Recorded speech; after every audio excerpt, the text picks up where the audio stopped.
বন্ধুরা, ভোলে বাবা পারগারেগার আজকের পর্বে প্রথমেই দেখা যায় ঝিল সাক্ষর সাথে মালা বদল করছে। এদিকে ভ্রমর সাক্ষর মাকে বলছে, বড় মা তুমি তাড়াতাড়ি চলো, না হলে ওদিকে অন্য কেলেঙ্কারি হয়ে যাবে।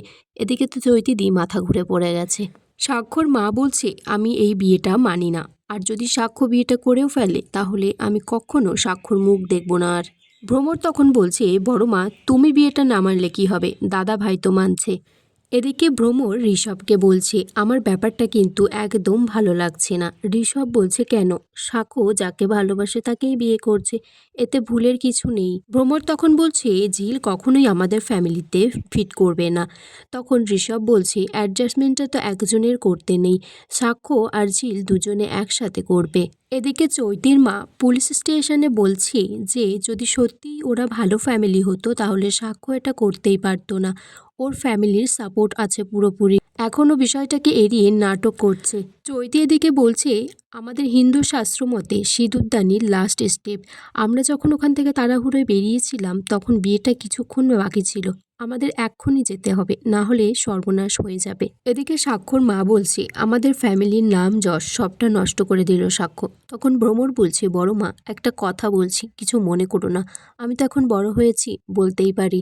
কদিন আগে দাদা ভাই ঝিলকে নিয়ে উপরে হতো, তখন যদি কিছু একটা হয়ে থাকে হয়তো এই কারণেই ওকে বিয়ে করতে বাধ্য হচ্ছে। এদিকে ঋষভ ভ্রমরকে বলছে, তুমি আমি সম্পর্কে থেকে তুমি যে এরকম একটা কথা বলবে ভ্রমর, আমি ভাবতে পারিনি, তাহলে তো এখন থেকে আমাদের সম্পর্কটা নিয়েও প্রশ্ন উঠবে। ভ্রমর তখন ঋষভকে বলছে, আমার তোমার সাথে কথা বলাই ভুল হয়েছে, তিতির আমার সাথে কেমন ব্যবহার করছে তুমি তো সেটা দেখছো। ঋষভ তখন বলছে, তুমি সবটা এড়িয়ে চলো না, সব ব্যাপার কেন এত গায়ে মাখছো, আর তাছাড়া তিতির তো তোমার বোন হয়। তখন ভ্রমর বলছে, হ্যাঁ বোন হয় বলেই তো সম্পর্কটা রেখেছি, না হলে কবে সম্পর্কটা নষ্ট করে দিতাম।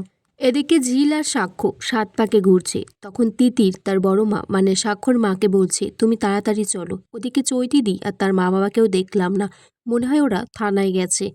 তিতির বলছে যে দাদা ভাই আর ঝিলের মধ্যে যদি কিছু হয়েও থাকে তাহলে ও চৈতিদিকে কেন ঠকালো।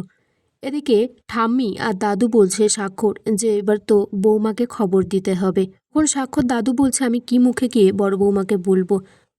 তখন তিতির আর সাক্ষর মা মণ্ডপের দিকে ছুটে আসছে। তিতির বলছে যে বড় মা যেভাবেই হোক বিয়েটা আটকাতে হবে। তখন সাক্ষর মাও বলছে, আমি এই বিয়েটা কিছুতেই হতে দেব না। সাক্ষ্য তখন ঝিলকে সিঁদুর পরাতে যাবে।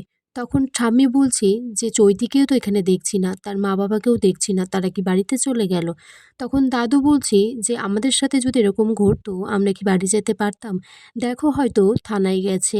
সাক্ষ্য ঝিলকে সিঁদুর পরাতে যাবে, তখনই সেখানে সাক্ষর মা এসে বলে, খবরদার তুই কিন্তু ওকে সিঁদুর পরাবি না।